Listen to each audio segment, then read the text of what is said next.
Well, you know, I'm always excited to have a legend on Mr. Nashville Talks, and we have one today. And this is one that's really going to bless your heart. She's made you laugh. She's made you cry. She's done everything. She writes. She performs on stage as an actress. She performs on stage as a comedian. And just every facet of entertainment she's done. And she's... It's real special to have her here because I've watched her, like I said, my whole life, even though she looks younger than... Not my whole life, but a lot of my life, even though she looks younger than I do. Miss Phyllis Yvonne Stickney. And so excited to have you here. Thank you so much for having me. Thank you. This is fun. Yeah, I'm so excited. You know what? Let me ask you.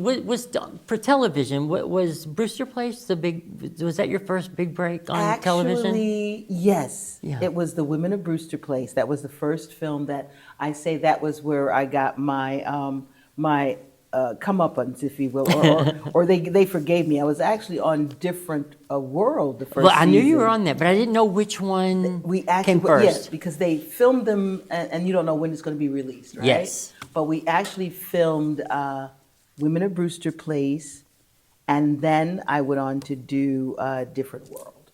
And you know, for some of the maybe younger people that are new watching, like some of you, if you don't know, and if you're like maybe some of the people that don't understand what the Women of Brewster Place was, and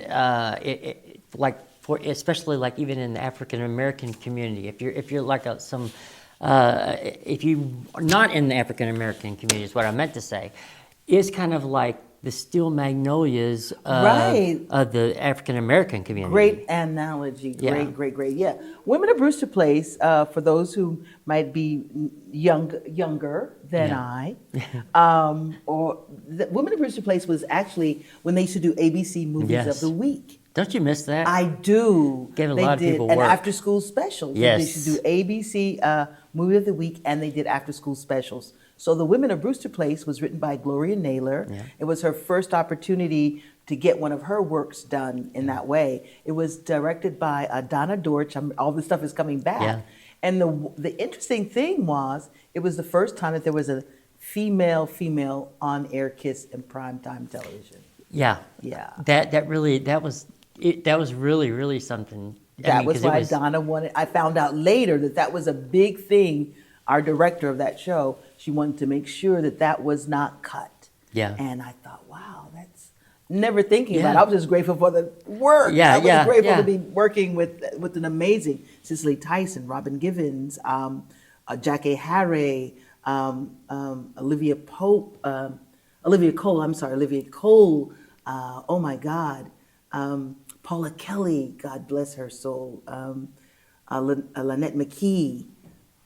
Oh my God, it was just an amazing. Even Mike Tyson did a cameo at that time. He and Robin were still together. And then Oprah. Yeah. And then duh! How do I forget Oprah, our amazing producer, because she was the reason, the catalyst behind getting it done. Yeah. But it was my first film that kind of let people in the theater knew me as an actor, but in television and film they did not. Yeah, and you had. When was the Apollo? Had you already been on the Apollo? Yes. Because I know that. Tell us a little bit about how you got on the Apollo. Because I know the story, but the viewers I think would really. For all of you that don't know the history, here we are with Mr. Nashville Talks, giving you a little bit of history because you need to know. Yes. There was a little black lady named Phyllis Yvonne Stickney, who was doing comedy in the streets of New York. Washington Square Park was where by that time I was working in Washington Square Park and as a street performer. Yeah. So I would go do my legitimate theater work, and then I'd come over to the park on the weekends and I would do my stand-up. So it was one day I decided to go to the Apollo. This is before we had Showtime at the Apollo, because I was responsible for selling that to network television. Sorry, before Steve Harvey, before Kim Coles, there was Phyllis Yvonne Stickney. So thank you for allowing me to come in and tell this bit of history. So what happened was, I remember I was getting ready to get on the bus. I'd gone to the Apollo, and I gotten on the list. And then I ran back home because I lived in Harlem. I ran back home and put on my little antique pot de soie dress with my matching pumps. And at that time, I was just starting my locks. But as I went to the bus stop, I was standing, literally counting to see if I had enough for the fare. When the bus driver, the doors opened, and he sees me standing there counting, and he says, "Get on, come on, come on." And I get on the bus, and I said to him, and I started to say, "I don't have the fare." And he said, "No, go on, sit down." And I said, "This is an omen." And I went back up to close and stood to him, and I said, "Sir, I want to tell you something." I said, "I'm going to the Apollo tonight, and I'm going to perform tonight." And I said, "And your blessing, you know, because I have to get there. They don't know I'm gone." I said, "And I thank you for blessing me. It's a good omen." So I went to the Apollo, and this is before the Apollo had been renovated. It was just the still old Apollo. And all of the people that were performing, we were up in the dressing rooms, but there were no chairs or anything. So I remember I had my little doctor's coat that I had, my little smock, and I lied flat on my back because I was so nervous. And I just laid there, and I could hear all of the noise around, the booing of the audience, and all the people talking and laughing at me, because what's she gonna do? You know, they was clowning me. But then when I hear my name called, and I run down to the deck, and the gentleman standing with the clipboard, he said, "Phyllis Stickney, yeah, okay, you stand right here." And there was a woman that saw me. I will never forget. I don't know her name. I never saw her afterwards. But as I'm coming down the steps and waiting in the wings to find out if the person before me is being booed or not, there was a woman who came up to me and said, "Oh, I know you. I've seen you in the park." She said, "You funny." She looked at me. She said, "Go out there with authority." And that gave me this. Wow. Because there was someone who knew me, first of all, because a lot of people in Harlem didn't know that I did this downtown, you know? And so from her saying that to me, I will never forget. I walked on the stage when they called my name, and I walked on the stage, and I said, "Good evening." And I took in the house. I said, "Good evening. How the hell are you?" And that's how I began to start my shows from then for a while. That was my opening, you know. But it was like getting my nerves because I'm looking, oh my God, look at all these people. Oh my God, look at all these people. But it was my moment to bring it in, to take it in, and then breathe out myself into the room. And I won that night. And so history now goes on. A lot of people don't know because we didn't have social media then. We didn't have all of the Google and stuff. And so that night, Ralph Cooper, who was still living at the time, you know, did he did the hands over, and it was me and a singer, Bobby Taylor. We are still friends to this day because of what happened. So they come and they put their hand over me, and the people stand and go crazy, and then they put their hand over him and they clap, and they, you know, and so he kept saying, that's her claps, those are my claps, those are her, you know, but they called it a tie. And but he said, "No, you won." He said people hadn't stopped clapping by the time he said, that's her clap. So Bobby and I are still friends this day, and he's an amazing singer. But that was the night that I won. They approached me later around December to come back and do something. But I had heard through the grapevine, actually through my godmother, Roberta Flack, that they were looking at me to host the show, but they didn't tell me that. Oh, wow. They just wanted me to come back and do a performance again. And so with being armed with that information, I went and I asked for a clip of what of my performance, because at that time I didn't have a clip of my performance of me doing comedy. People knew me as an actor, but they didn't know that I did stand up as well. And so, as fate would have it, I began to work with Bob Banner and his company and his team to put together what we now know as Showtime at the Apollo. And, I mean, you see that's the thing that, you know, as we were talking off camera about history and things that people need to know the history. There's a lot in entertainment that really needs. And people don't. If it doesn't benefit them, they don't say it. Or if they feel like it may take some of their shine, they don't want to talk about it. But I'm here to say thank you, Larry, Mr. Nashville. Thank you very much. Because you are an enigma in a lot of ways in the industry for many reasons. But one, even like within comedy, there's not a lot of, and I mean, I want to say this in a respectful way. You're going to take this as a nice way, but to others they may not take it the nice way. There's not a lot of attractive female comics. You know what I'm saying? I've been through that too. I've been through that. Yeah. Oh, she too. Was she? Because I also always dressed class. Yes. Because I didn't want. I said if they see me, a black woman, every time they see me, if a picture is truly worth 1,000 words, when they see me, I want them to see royalty. I want them to see majesty. I want them to see class. Yeah. And so I cannot demand respect because I'm not a man, but I can command it by the way I present myself. So I always commanded it, and I knew that in the comedy game, that was the worst of the worst of the worst, or the worst of the worst of the worst. So the mouths and, but I chose to walk a different. Before Jonathan Slocum, I say this often, before Jonathan Slocum became the Christian or clean comic, I was that girl. Yeah. If you wanted clean, you came to me. Yeah. And if you can, that's the thing. If you can do clean comedy that blows you out of the seat, and then that's work. I mean, that's clever. It was a decision, and I tell people it was a conscious decision. Some of my baby sisters, Lunell and I had a conversation. We were able to be. I was on the set with a television show that she's a regular on, and I was given the Lifetime Achievement Award by Comic Rock, Thank You, Hope Flood, and the crew. Yeah. And during my acceptance, I said that I don't talk about PD. You fill in the blanks. I don't do PD humor. I'm not going to talk about my P or your D. It ain't that funny or important. And but a lot of people, some people were offended or thought I was talking about them. But I was like, no. I'm not talking about anybody. I'm just talking about my journey because it was a decision. I can talk about him. I can use them flowery, colorful words just as well. Right. But I knew that I wasn't going to be able to be invited to the places I wanted to be invited. Right.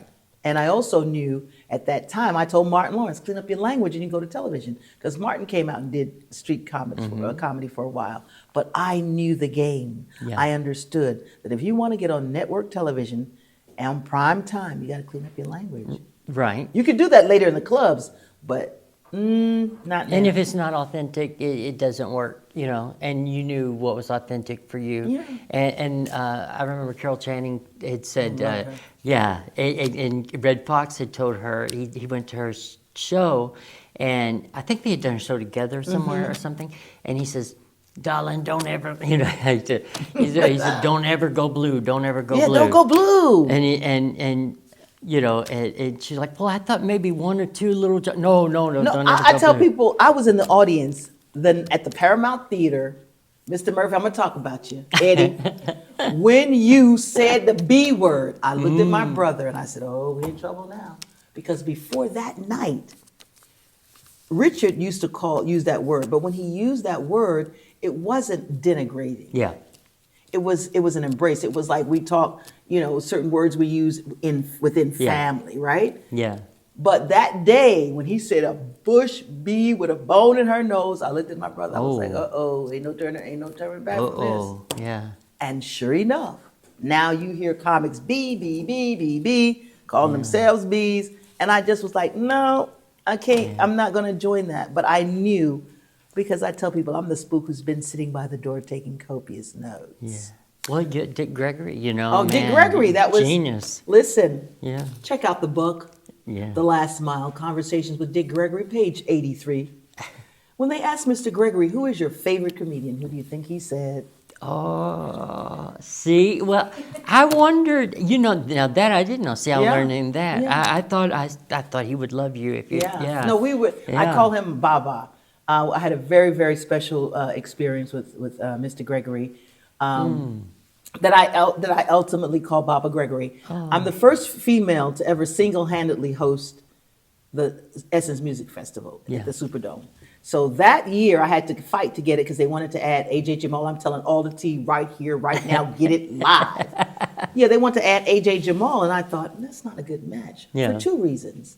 I knew that our comedy is not the same. and that he would be competing, not understanding that we're doing this together. Yeah. Right? So I was able to convince the producers to allow me to do it single-handedly. Long story short, after I did the good night and still had a live audience, even though I taped it, because they said, well, we want you to tape the good night because usually the audience, the dome is pretty clear and we don't, so. But that night when I did it, there was a live audience. So I said, good night, New Orleans, to a live audience. And they were amazed. And I was just literally shaking from the energy of 75,000 people. So I was trying to calm down. So I went to the VIP and I remember there was a big, what's the screen called? Teleprompter. That huge screen Yeah. where you can see the stage performance. Oh, yeah. The Teletron. Teletron. Yeah, I know what you're talking about. But that yeah. huge screen, and so I'm over in the little VIP that was in the house. I mean, in the auditorium, and I never forget. I saw Mary J. Blige was on the screen, and I said, Spirit, to myself, I said, we have to pray for her.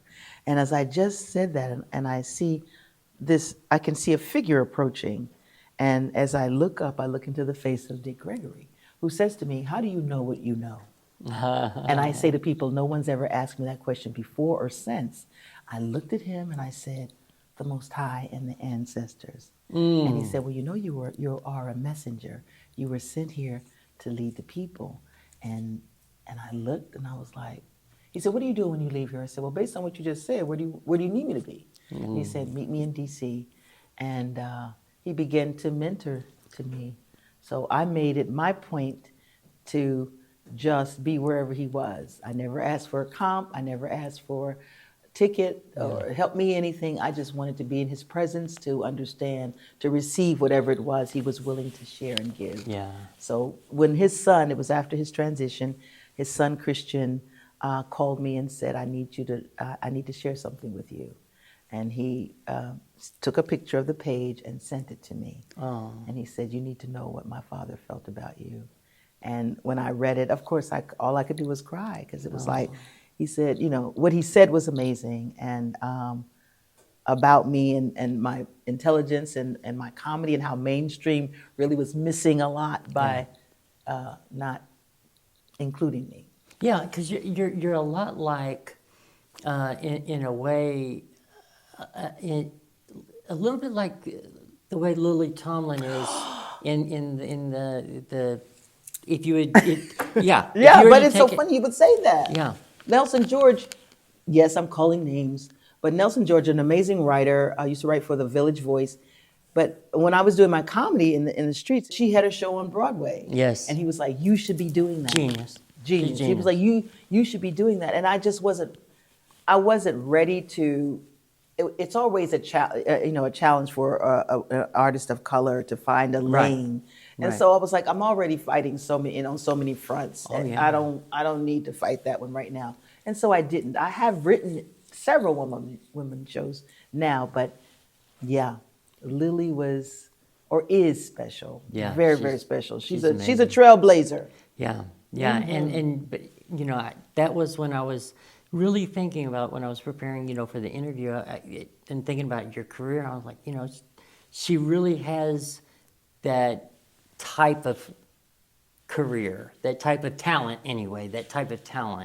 to where you could do everything like that, and you've been that way. That's who you remind me of anyway. Thank that type you. of talent. I love. It was Lily Tomlin. People used to ask me, who were your comedy heroes?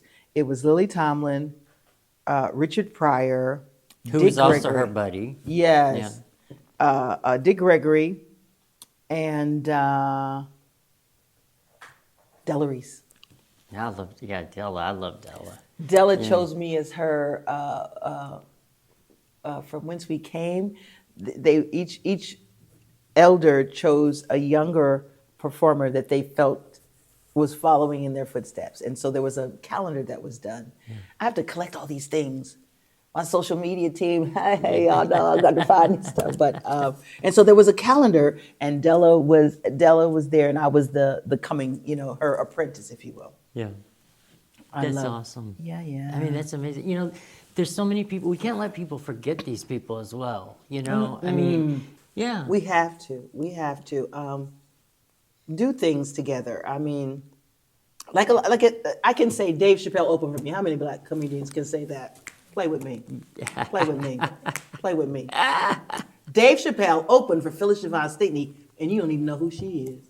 Oh, yeah, they know who you are. Yes, Y'all didn't even know. Y'all didn't know that part right there.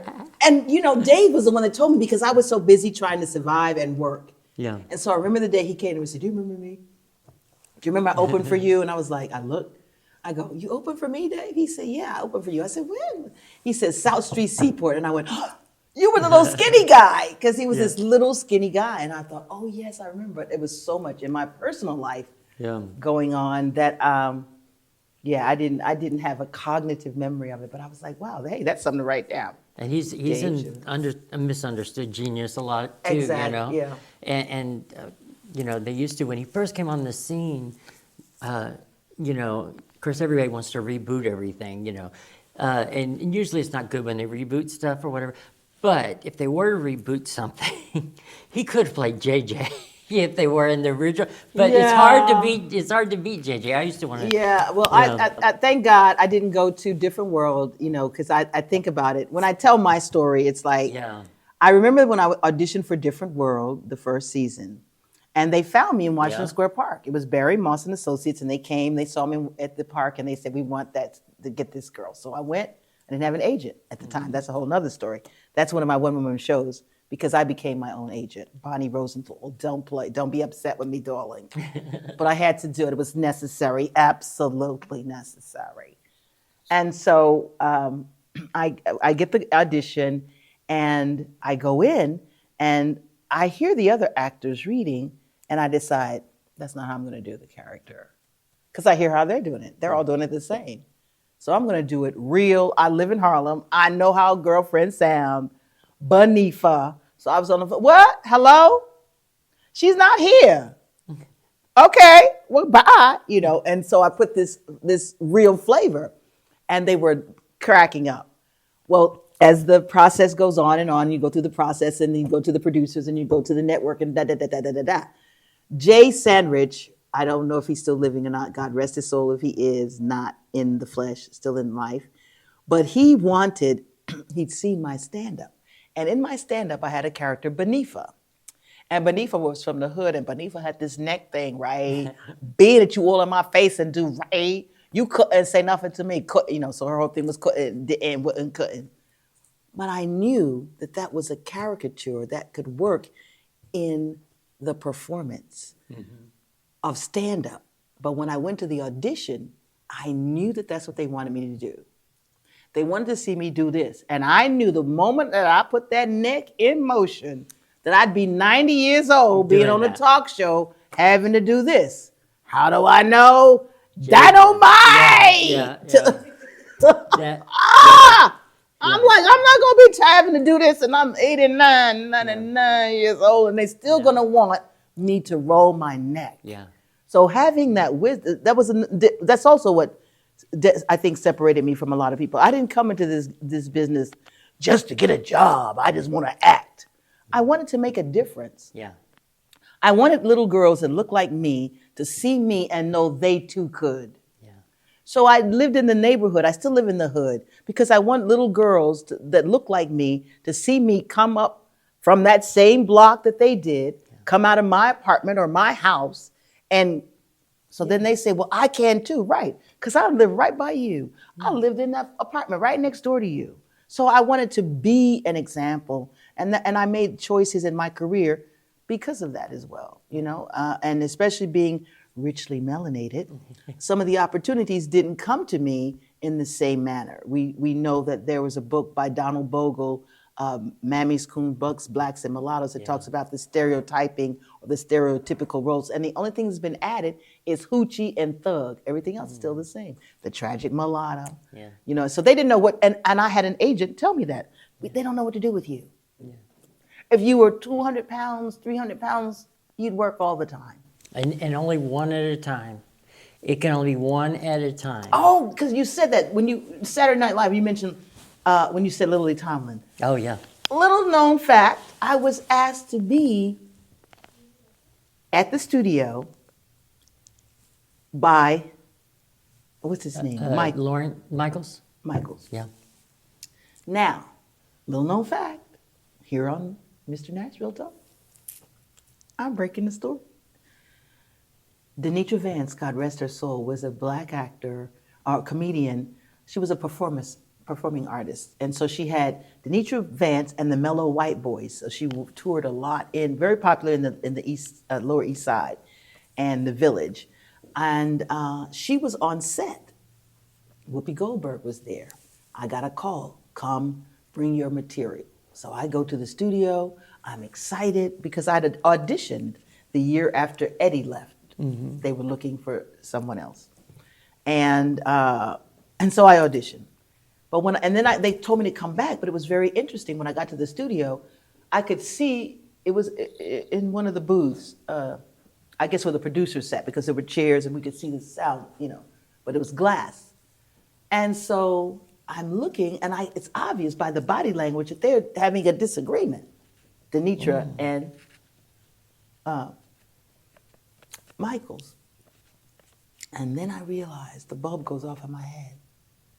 That's why they wanted me here, to threaten her. So, because I had asked the question, is there a policy against having two black ladies on the show? Because I'm like, why do you have to compete? How do we have to compete? You have me here to threaten her. Yeah, that's exactly. Because she looks up and sees me in the booth. Mm-hmm. Totally. And they done that. Someone else told me, we told Kim Whitley we was going to hire you if she didn't take the role. So there's been a couple of times that they got people to take the role or take the contract or take whatever it was because they threatened them with me. Yeah. If you don't do it, we'll call Phyllis Stickney. You know she can do it. Yeah. And you'll notice, like, if people will watch, like on the Oscars, like when... I may have some of this wrong, but okay, like when Monique won, okay, who was the next? It was like, they tried to kind of fit that same mold. It was Octavia Spencer, because, Monique wasn't taking the same roles. She wasn't going to be fit in that, and she's a great actress. She is a great actress. You're talking to a great actress. Yeah, I know you are.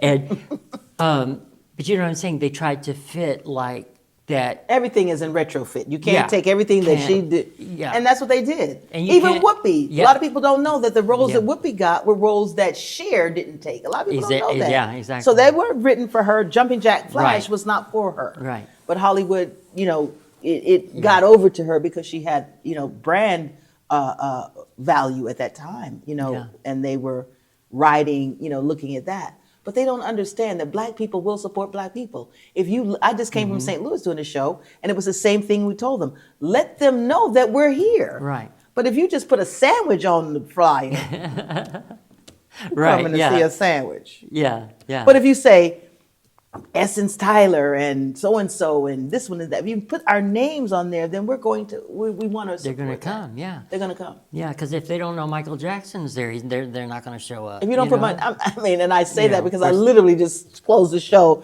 and the flyer was a sandwich.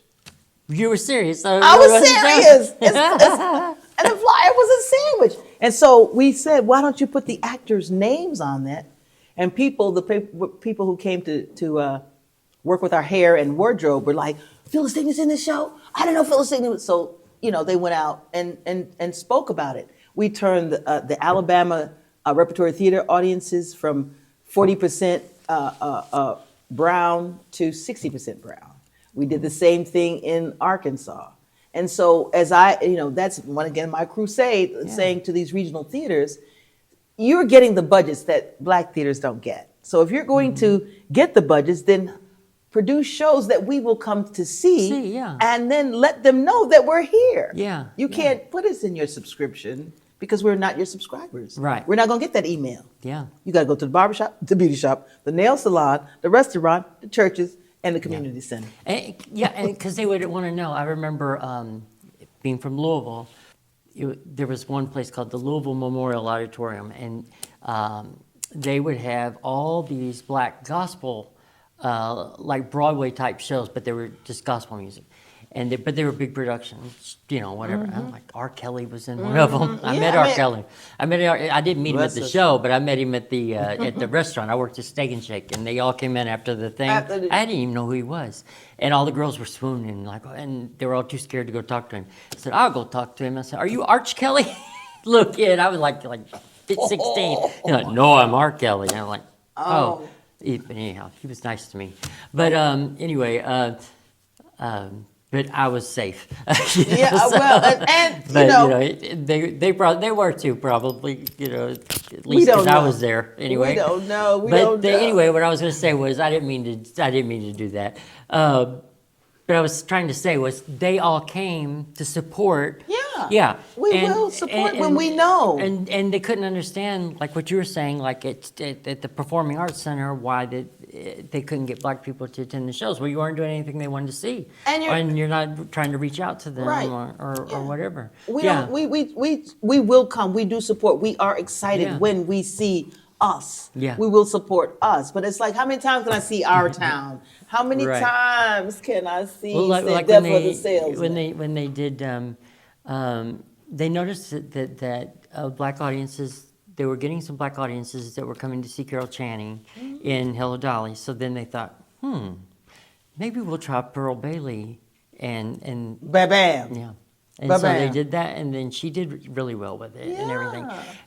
We just want to see us. Yeah. It's like, I don't want to work with you all week or work for you all week and then come and you are the ones that's entertaining me. I want to see something that speaks to me, that speaks to my experience, that speaks to my family's experience. And so oftentimes, that's been my thing. I'm still crusading. Yes. I want to bring in my producer on my show. She's a big fan of yours too, and she got us together. So I thought, well, I got to have her on here to talk with us too, and because and she was instrumental in bringing you here, and I like. She's one of my angels. Yeah, she's a sweetheart, and so I want to bring Denise on. I get to bring her out every now and then. Hey, thank you for your kind words. Thank you. But the Empress of Entertainment, Yes. Phyllis Yvonne Stickney, who I met in the early 2000s as a youngster. So I'm so happy that you came to be on Mr. Nashville Talks. So I'm excited. And we met in Harlem, and I think it was, and I've actually called her Miss S.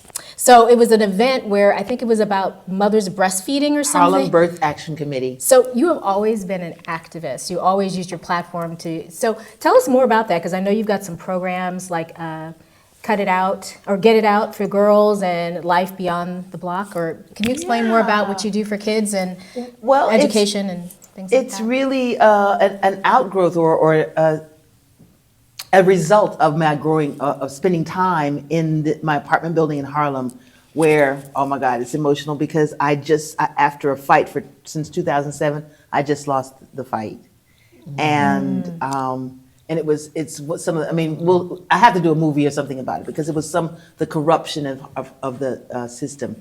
Yep. They basically in living in this building on 143rd and 7th Avenue in Harlem before gentrification.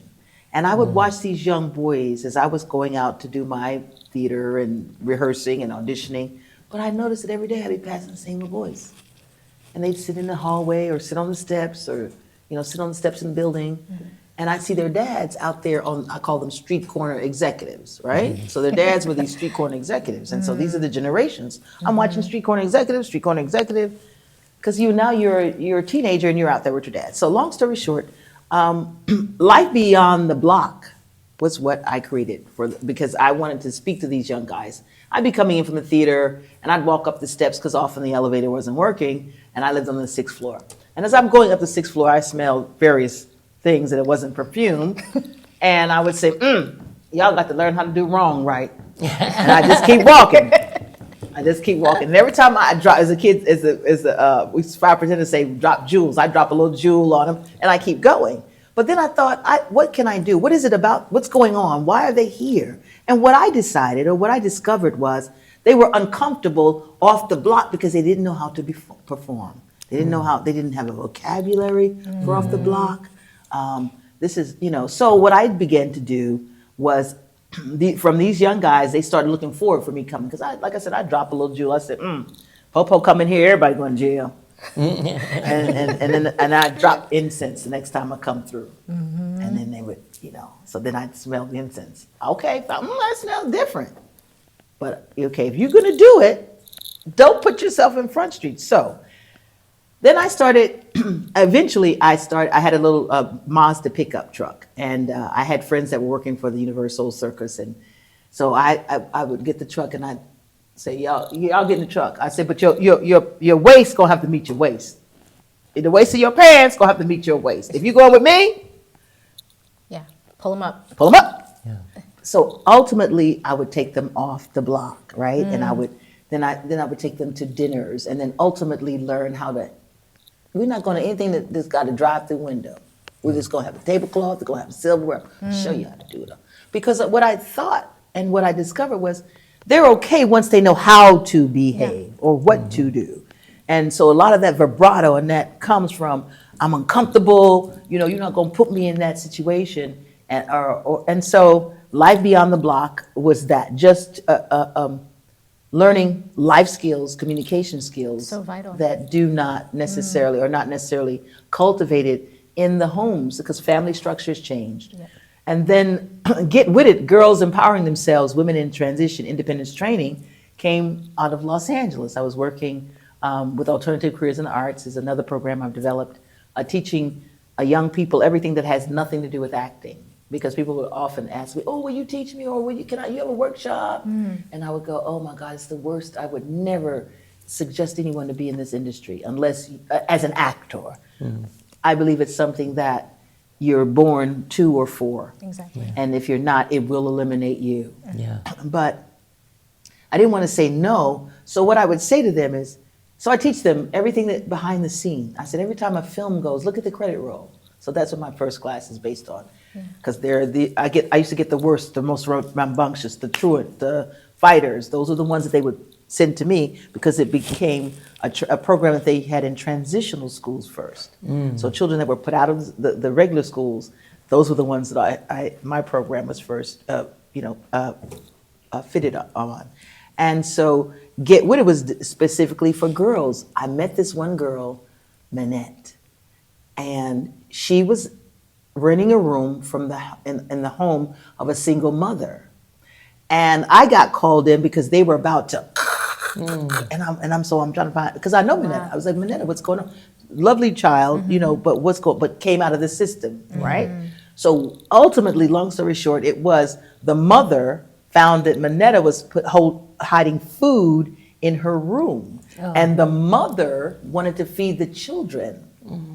But Manetta comes from group homes where you have to protect your food or it will be taken or you'll miss a meal. Yep. So it was, wait a minute. Yeah. Let me bring not only these generations, but these experiences together. So mothers and daughters who are at odds, aunts and nieces are at odds, but with Black women who are at odds with each other, this program teaches you just basic life skills because some of our younger women don't know how to cook, no home training, and there's no home ec. So that basically teaches them home ec and home training, some basic skills for living. Yeah, the schools have just kind of failed, like in so many ways like that, with like exactly what you're talking about. Schools in Harlem or schools in Appalachia may not have the same exact needs as a school in New Jersey. Exactly. So meet the needs. You have to You go have to meet in. the needs. It's not that's why One size fit all. Yeah, It's not one size fits all. So I do get where it's got to be taken out of D.C. In some of that, without being political. You have to kind of get people that are away from that to go in and look and say, wait a minute, why are they going into a building and scared to death they're going to get shot? And why is their school falling down? But up the road, 2 blocks down, this school is beautiful. Pristine, beautiful, wonderful. So my programs developed because Sorry. I was living in it. No, but it's real. I was living in that environment. This is where I chose to live because I wanted to make a difference. And so those programs, Life Beyond the Block, specifically for young, for both co-ed, boys and girls, although I created it for young boys initially. And then Get With It is specifically for females. And then Alternative Careers in the Arts is the program that teaches the disciplines, the behind the scenes disciplines. And so when they complete the program, they have a marketable skill. Yeah. Yeah. And just yesterday, I had a conversation with the people in Arkansas, and so they're discussing with me to bring it into the juvenile correction system, so that children will be sentenced to my program. I know we started talking about that a couple years Yeah, ago. yes. Yeah. And I thank Nathan Ross Freeman. I want to give him a shout out because Excellent. Nathan in North Carolina has been successful for at least 10 years in getting the system. And that's what gave me the idea. I had the program, but I was like, what? They're sentenced to your program? Well, let me see if I can get them sentenced to my program in Arkansas, which is where I was born, the state in which I was born. So I want to go back and make a positive difference there. And in this week, I'll be having a meeting. In the coming week, I'll be having a meeting with the judges that create the programs. But they were saying, we have nothing. You call right on time. And they had called me a week ago, but I was doing the play, and that was required so much of me that I really wanted to wait till the show closed. So on the way to Arkansas, I called, had an amazing conversation with the attorney, who that's what he does. He's over all of the juvenile court system, and it said, I'm going to introduce you to the two judges that make the decisions for these two counties. And your program would be excellent. So I'm excited. That's great. That's So amazing. this is a good omen, Yeah. Thank you so Really much. Thank you for asking.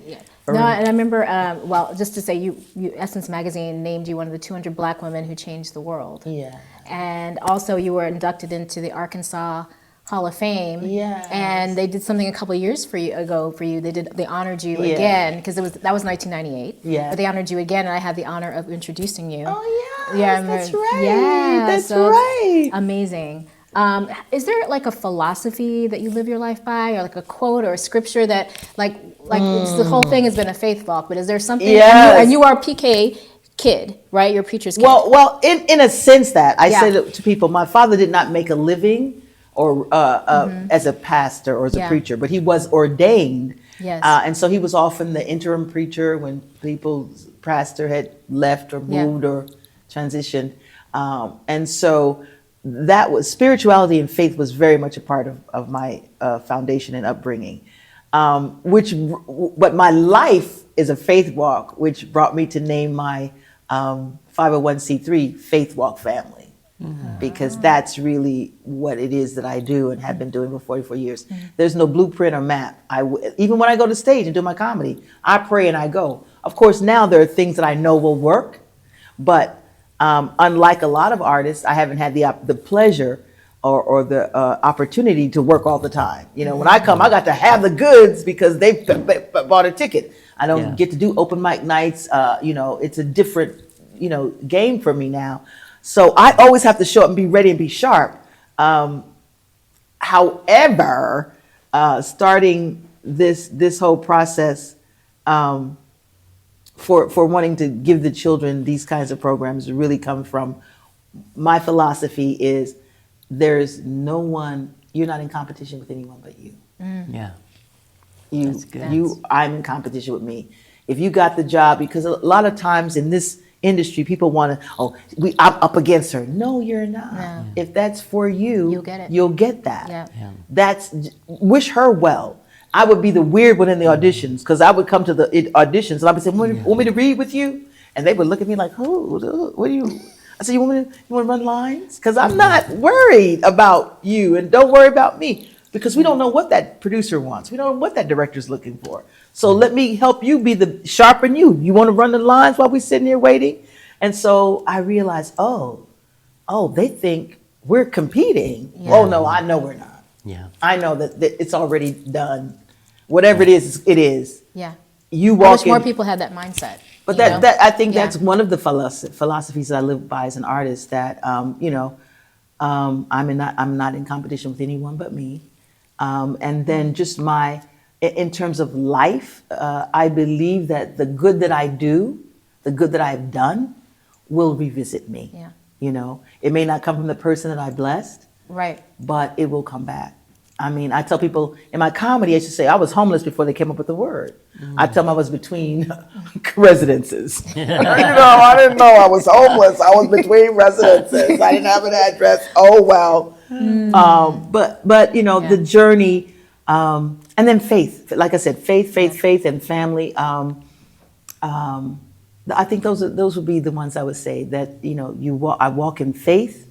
I keep going. No matter what it looks like, sounds like, no matter all the distraction, I'm going there. Yes. And I'm going to keep going. Well, how do you define conscious comedy for yourself? That's what I used to call myself, as a conscious comedian. I didn't say I was a Christian comedian, because I'm not. I've studied, I'm observing Ramadan, now.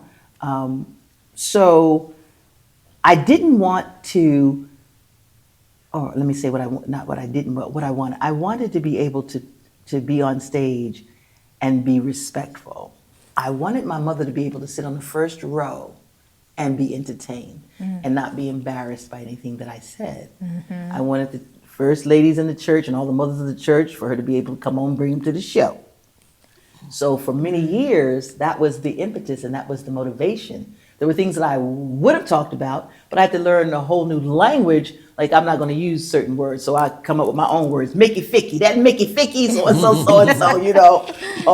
or like, what that switch? Hey, switch, and I don't like the N word at all, so I created my own Brigger. Yo, Brigger, what's up, right? Because I just thought it was important for me to elevate the language. So conscious comedy for me, I talked about things that were substantive, the things that, like, one of the things I said, well, now Jesus had to be black.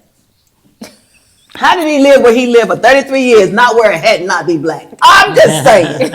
Where have you seen kangaroos going through Switzerland? Never. You seen a giraffe or hippopotamuses over there in Norway? No. So if it stopped, where did it stop? That ark, 40 days, 2x2, right? So that was what I used to talk about. I talked about things that I was like, let's look at things and try to incorporate the truth a little bit. You know what I mean? But you wrote it right here. Don't you read this every day? Don't you go by this on Sunday right here where it say hair like lamb's wool? Show me some straight lamb's wool and I eat it.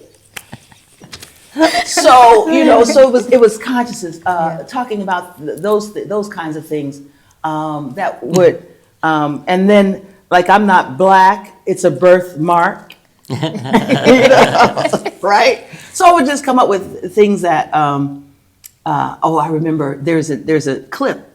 So you gotta go, but you have to spell it Phyllis, like Phillies, like the New York, the Philadelphia Phillies. Okay. Phyllis Yvonne Stickney. It's the first performance and the oldest footage of me on stage doing comedy. Oh, wow.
And someone, who would have known?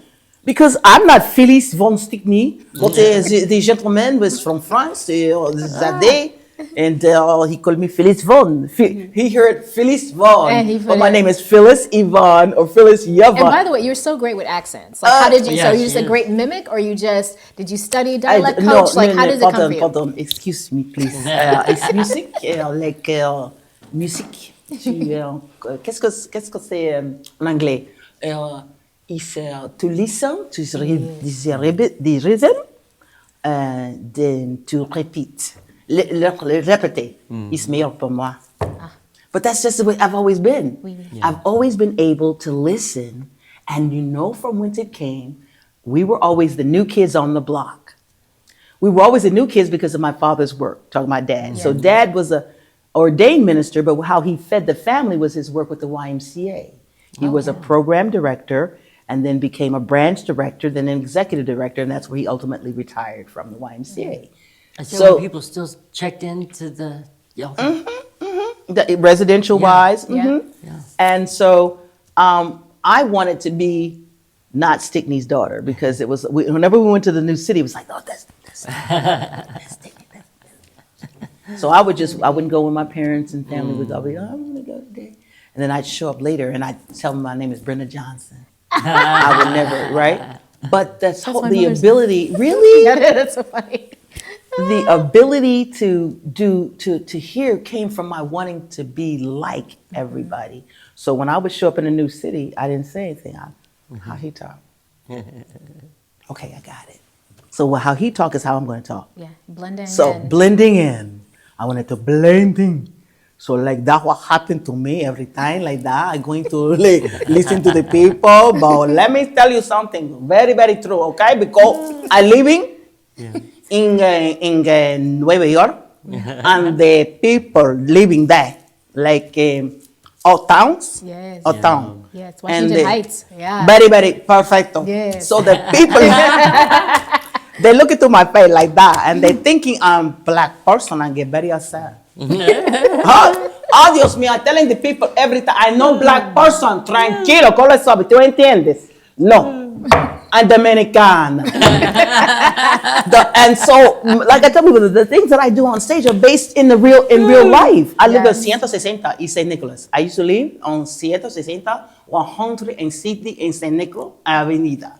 In Washington Heights. You've done so many different films, classic films. I wanted to, from What's Love Got to Do with It, and I'll Still Got a Groove Back, and Malcolm X, and The Inkwell, just like a whole. So, what are the best? I was going to do what's that. the best I was experience say you've all had? those before we got off the air. I promise you I was. What's the best experience that you've had on a set, and what's the worst? Like, we want tea. Oh, okay. So Now, my I wasn't manager, gonna I'm do gonna that. say, You can name. I see, babe. Remember we said Yeah. I'm gonna write a tell-all book. Yes. Finally, because so many people have been I just found out somebody said that I poisoned somebody. Oh, What? Yes, and I was like, me? Poison somebody? What are you That's saying? crazy. that's great. Right. But there were a lot of people talking about me and things in my personal life that I thought were personal anyway. And so I decided, well, someone challenged me. They were like, there are people writing a story about your life. Why don't you tell the story? And so I've written it, and I'm ashamed to say how long ago I wrote it, but I was really hesitant because I liked having a private life, to be honest. I liked the fact that I had privacy. The social media is a little challenging for people who really want to have a private life. You know what I'm saying? Yeah. You don't owe me. That's all I'm saying. I know you'll buy tickets. I hope you will, but Jesus, every day I see people waking up in the morning with the social media. Yeah. I see them going to the bathroom in the social media, going to the shopping with I don't need you to know all that. Let me pull this thing. And I don't need you to know everything, right? Yeah. But oh my God, what is it? Well, one of the best things was the Women of Brewster Place because it was vindication for me. I'm naming names.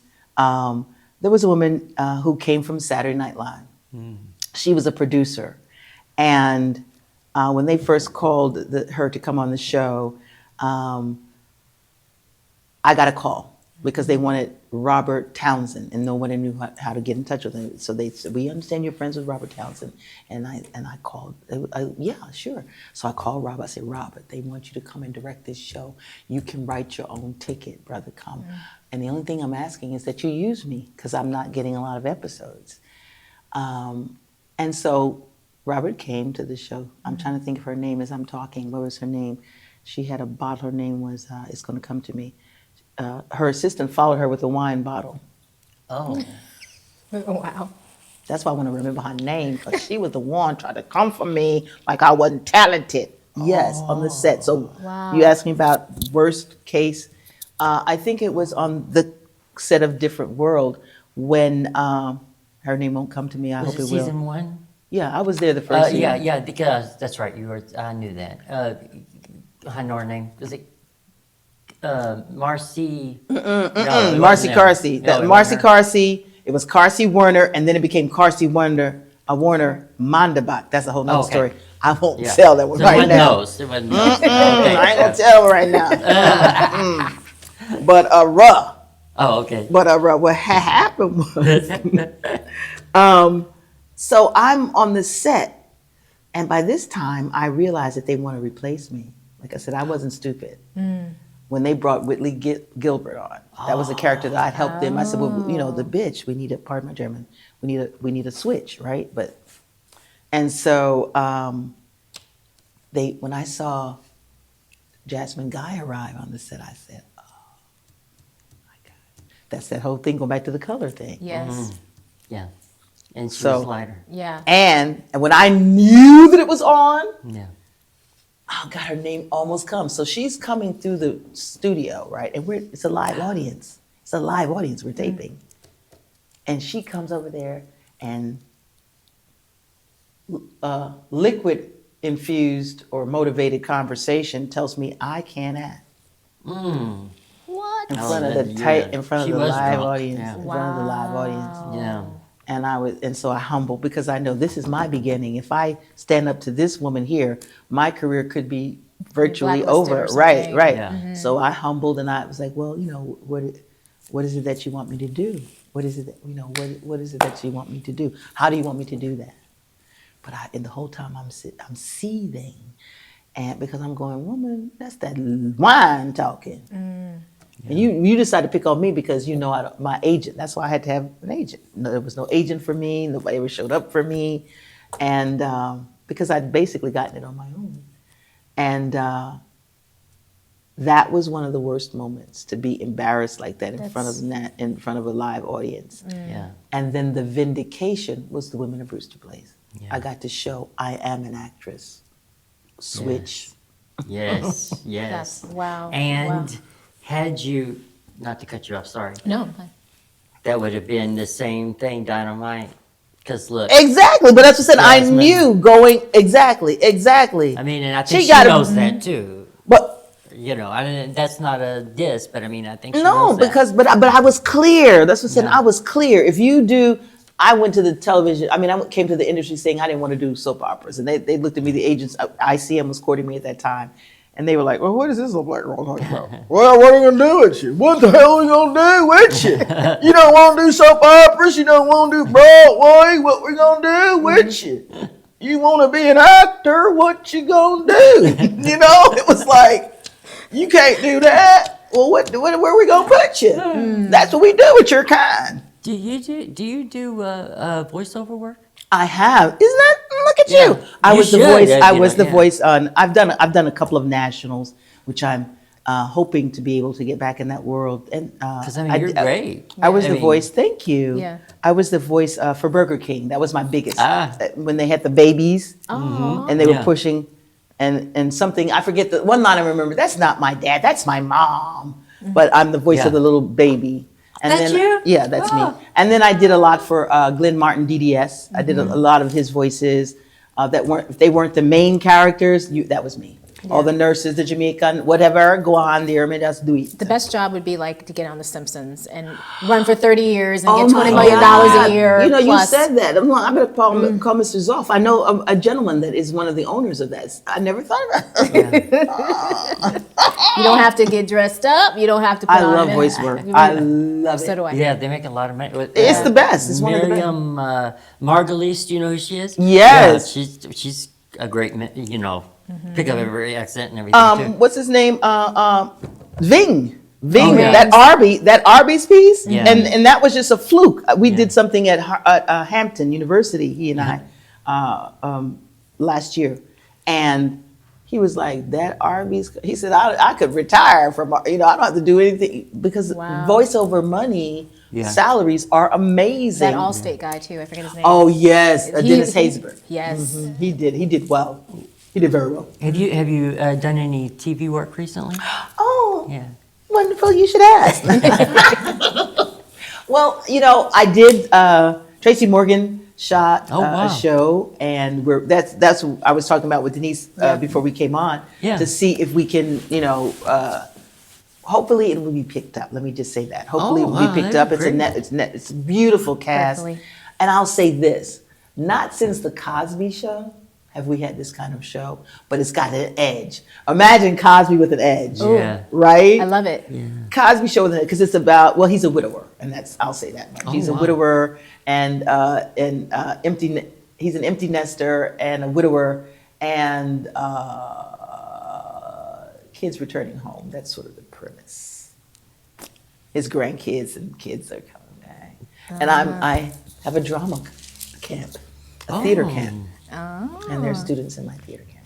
That would be good. Yeah, I'm not- that's a man, great- There's no acting involved here. It's like what you do. I was like, so they Yes. wanted me. Yeah. It was Yeah. like, so I don't know. Hopefully we won't hear from anyone, but I said it. Have you, I can't remember, because a lot of times, like, I'll see the work, unless I'm trying to study, like, for something, I can't remember exactly what studio or who, or whatever. Have you done any Tyler Perry things? I have not. Yeah, I didn't. I knew Tyler before it became Tyler Yeah. Perry.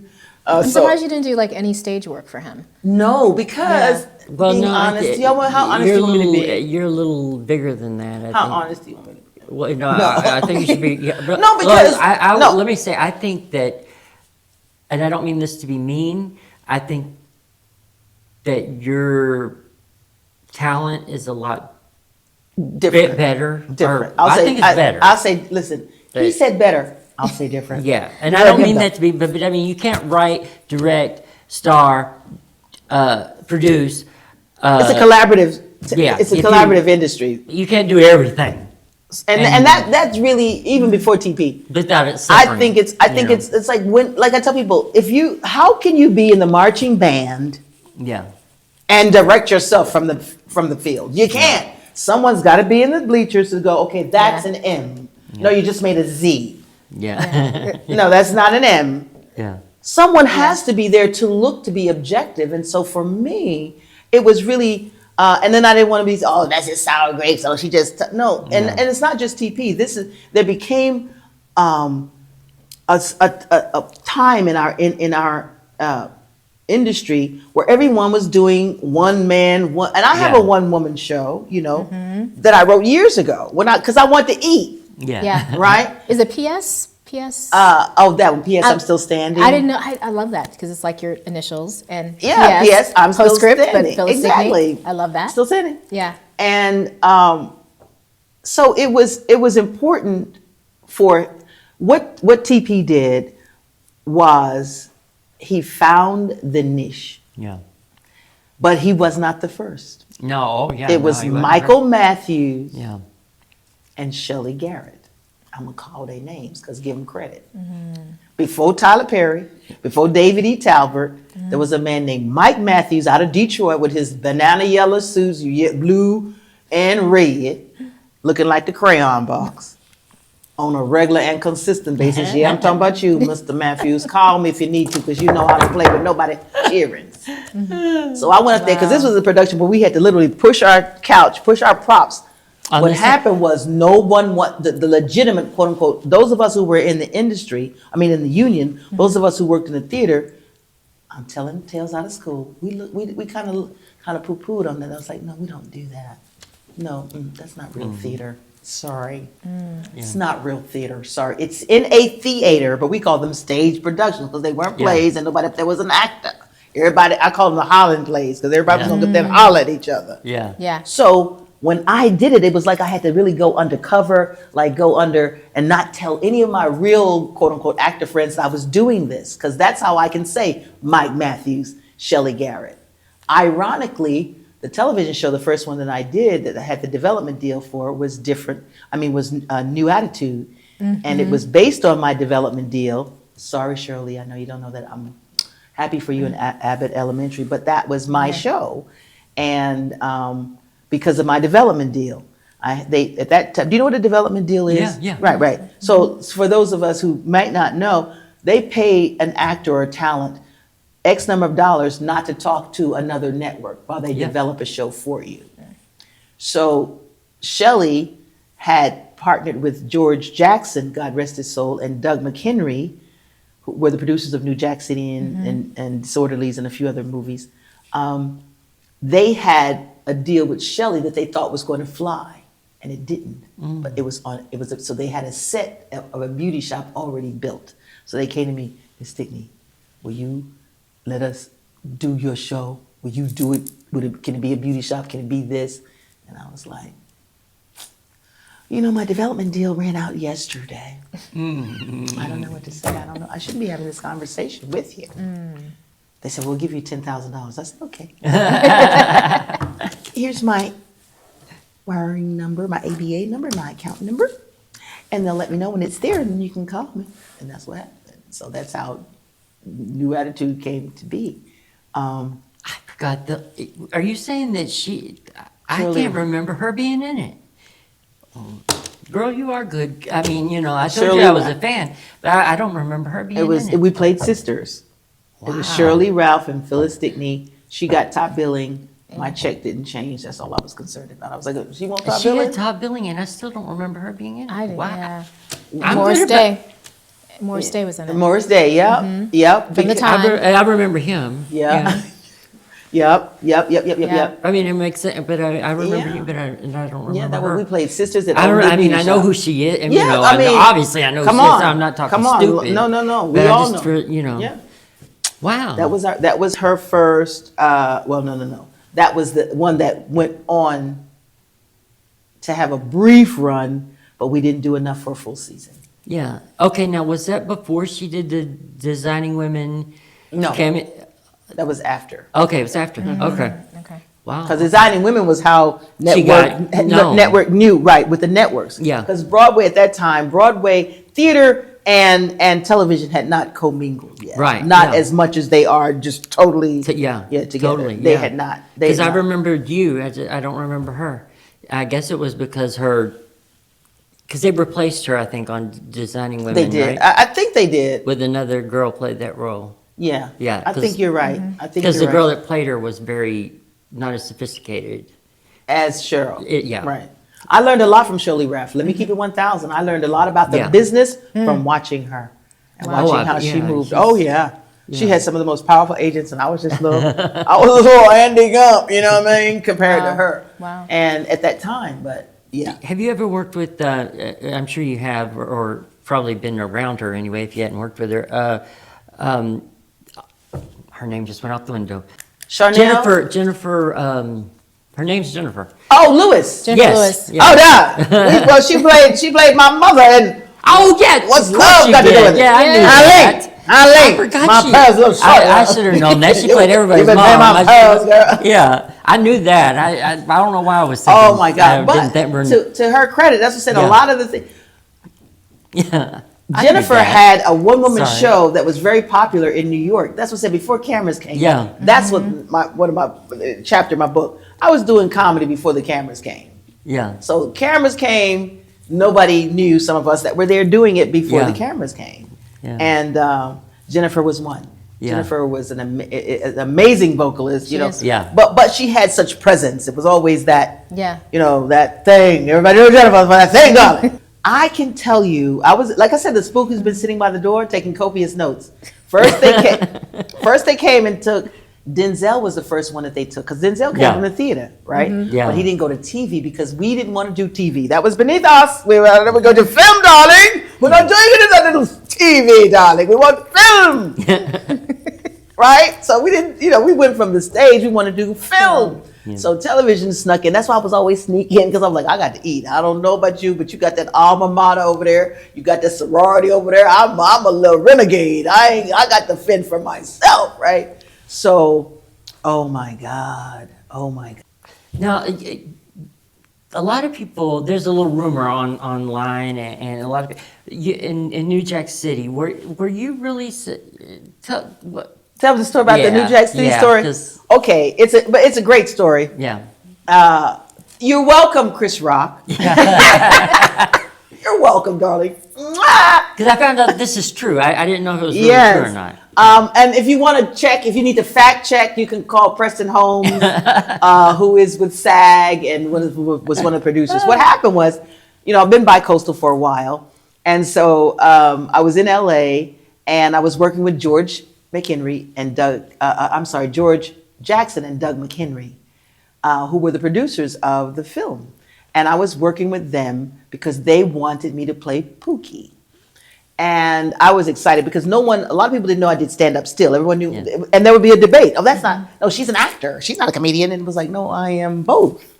And so long story short, we met and that was conversation after conversation after week. And I was so excited because this is going to be and you weren't going to know that I was female until the scene where Ice-T's character is chasing him on the bike and I fall. And so that was going to be the reveal that I was female. Wow. Well, as fate would have it. I've gone back to New York. There's conversation and I don't hear from them as much. And then I get in Harlem, I was known in Harlem. Everybody thought I owned the building because of how I took care of it. And so long story short, they come, Miss Stickney, they making a film down on 140th Street. I said, what? Making a film? Let me get myself together. So me and my brother, my youngest brother, come on, go with me. So me and I got a few of them to come go with me. Like, we gonna go see what film they're making. So I go down 140th Street. And I see people that I know. And I said, wow. What is this? And then immediately, when they told me, I said, whose film is this? When they said George Jackson and Doug McHenry, all I know is all 3,000 of my ancestors marched up inside of me, and we marched onto that set. And I said, Mr. Preston, I need to talk to George Jackson. Where's George? And he, walking, he said, George, go to 2. You know what that means? I don't want everybody to hear what I'm about to say. He said, go to 2. They went on 2. He said, George, Phyllis Yvonne Stickney is standing in front of me. And I could hear George. What? She's on the set. He says, she's standing right here in front of me. I think you need to come handle this. So he was like, because Preston and I are friends still to this day. So he's looking at me knowing something's up, something's wrong. What's going on? I said, just tell George to come. All know I'm about to come up out of here right now. Right? So when he came, I said, okay, so who am I? I said, who am I? That's how I got the role of Ms. Hawkins. That's good, see? Hey. That's how I got the role of Ms. Hawkins. I said, so who am I? If I'm not Pookie, who am I? Because I know you're not in Harlem doing a film and I'm not in it. I know that. Port right there. Wow. And so that's how I became Ms. And did you think about Hawkins. being a lawyer in real life? In real life, I did. That was what I was thinking about becoming, actually, had I not been. Yes. Until I realized they were officers of the court, and I really couldn't. I was like, what? Wait a minute, hold up. So you ain't really, so the whole time, I can't do that. Yeah, that would be tough. That would have been tough for me. Yeah. But I'm Libra, so I wanted that skill, balance. I want balance. He said, man, what?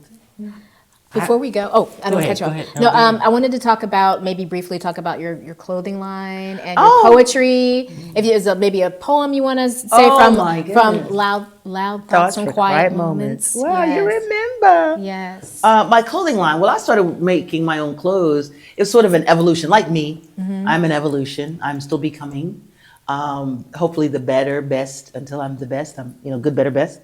But I couldn't go and buy anything off the rack. But all vintage clothes, I could go to a vintage store and in the village, we should shop, on the street. People that come in there had a little stuff all laid out. And I could go look at it and hold it up and go, this will fit. But it was always the old clothes from the 40s, the 50s. Because they shape. Women had shape then. They weren't twiggy. It was pre-twiggy. And so I could zip it up and have something going on, right? But when I learned in the 5% nation, they say that a goddess is always 3/4 covered. So that's why I started wearing long clothes. I don't wear short dresses. I don't show certain parts of my body. And then it became, how do I do that and still be in Hollywood?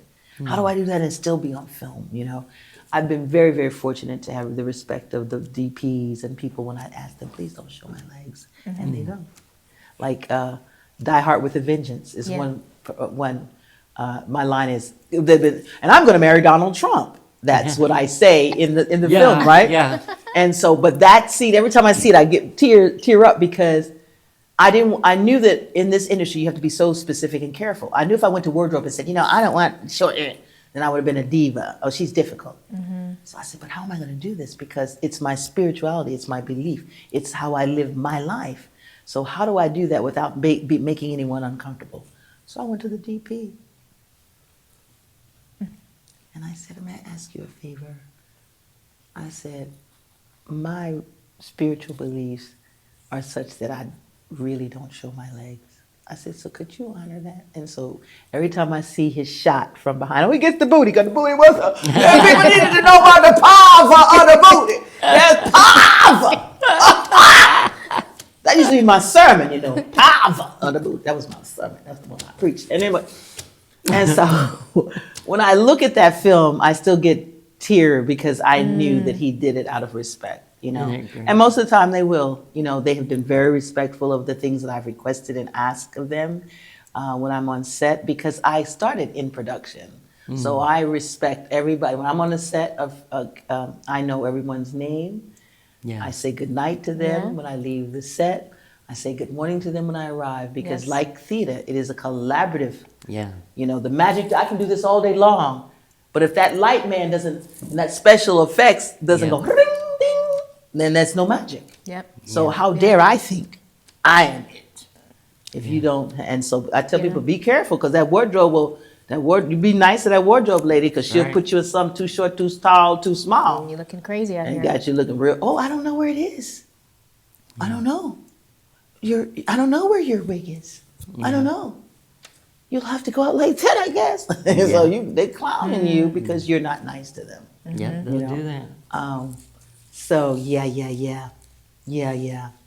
Well, I thank you for doing this, because I know you get asked to go everywhere and do everything and be everywhere and be everything, but you can't be everywhere and be everything to everybody. And thank you. I'm just so glad that you're here with us today and being yourself and being this bright presence for us and being a little star here in Nashville for us today. I'm trying to think of a poem that would be apropos. Oh, yes. I didn't mean to cut that off. No, but I'm trying to think of something that I can say that would be appropriate for this moment. But you asked about the clothes. So the clothes, that's how it's called Anointed Adornments, fashion fit for the First Lady. It's been through many incarnations, but that's where I live now. It started out Butter Baby for sisters with Butter Baby, right? And but Butter Baby came because I wanted people for women with butter, and so those were the women that inspired me, because they would stop me literally in the street. Where'd you get that? And I wondered, what is it? Because I'm not full figured in fashion. I am anything over a 4, you're full figured, which is true. I didn't know that, but if you're anything over a 4 or maybe a 6, you're full figured. So I'm full figured, and but the fuller figured women would always stop me and like, where'd you get that? And then I thought, what? So I asked, what is it that makes them stop? And I realized it was this, right? Because arms, they didn't have to worry about their arms, and then things were flowing, because I wore grand boubas a lot and lapas, and then my hair was usually wrapped, and I used fabrics that were rich and exciting to them, I guess. So that's how my line started. That's how the clothing line started, and I pretty much wear my line. I haven't put it out yet for mass consumption, but we do want you to be able to get it, so we will be giving a number, a toll-free number. Oh, and there's something else that they said I could mention. Birthday bash in Belize. Yes. My birthday bash in Belize, and I think there are 50 to 75 beds or people that can come. If you are interested, you should call 833-404-1006. And we're going to have that on the Right, screen. 833-404-1006. And the thing that I wanted to actually close with, and then also your poem too, but I do want to bring this up. The Lincoln Center for yes. Juneteenth. Thank you. We definitely don't want to forget that, because I know that's going to be really something Yes, special. if anybody's in the New York area or wants to plan a special trip to New York, Juneteenth, which we know what that celebration is, the real, the end of slavery, Yep. Yeah. June 19th. But Lincoln Center in New York is having a major, this is their 5th year that they're having a major performance, major presentation. Carl Hancock Rux is the producer and a curator of this event. And so I've been asked to be, what do they call me, story woman, which is the host of it. And all I know is, Love it. there's stuff, last time the woman was like 20 feet up in the air. There's always something very, very, it's always an extravaganza, put it that way. And so I'm excited that they asked. It'll be June 19th. It actually falls on the 19th of June this year, Lincoln Center. So if you're around, please come and hang out with your girl.